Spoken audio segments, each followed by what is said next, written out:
পর্তুগালে ঝড় লিওনার্দোর প্রভাবে সাদো নদীর পানি উপচে পড়ায় রাস্তাঘাট ও নদী তীরবর্তী এলাকা প্লাবিত। টানা কয়েকদিন ধরে পানিতে তলিয়ে আছে আলকাসের দা সুল শহরের অধিকাংশ জায়গা। স্থানীয় কর্তৃপক্ষ বলছে এ অবস্থা ফেব্রুয়ারির মাঝামাঝি পর্যন্ত চলতে পারে। স্পেনের দক্ষিণাঞ্চলেও দেখা দিয়েছে বন্যা। দেশটির লা কুর্তা শহরের বেশ কয়েকটি এলাকা পানির নিচে।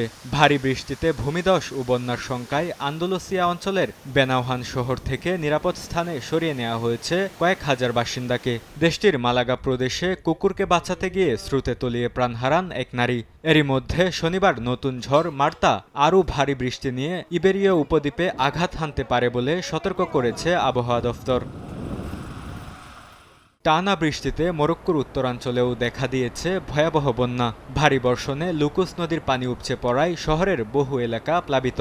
এরই মধ্যে উত্তর পশ্চিমাঞ্চলের বন্যাপ্রবণ এলাকা থেকে কয়েক লাখ মানুষকে সরিয়ে নিয়েছে কর্তৃপক্ষ। নতুন করে বন্যা সতর্কতা জারি করা হয়েছে খসর এল কেবির শহরের ভাটি এলাকায়। বন্যা দেখা দিয়েছে লাতিন আমেরিকার দেশ কলম্বিয়ায়ও। দেশটির কর্দোবা প্রদেশে তলিয়ে গেছে বিস্তীর্ণ কৃষিভূমি। সিনু ও সান হুরহে নদীর পানি বেড়ে বিপর্যস্ত হাজারো কৃষক ও তাদের পরিবার। স্থানীয় বাসিন্দারা জানান তারা এখনও কোনো ত্রাণ সহায়তা পাননি, যা পরিস্থিতিকে আরও বিপজ্জনক করে তুলছে।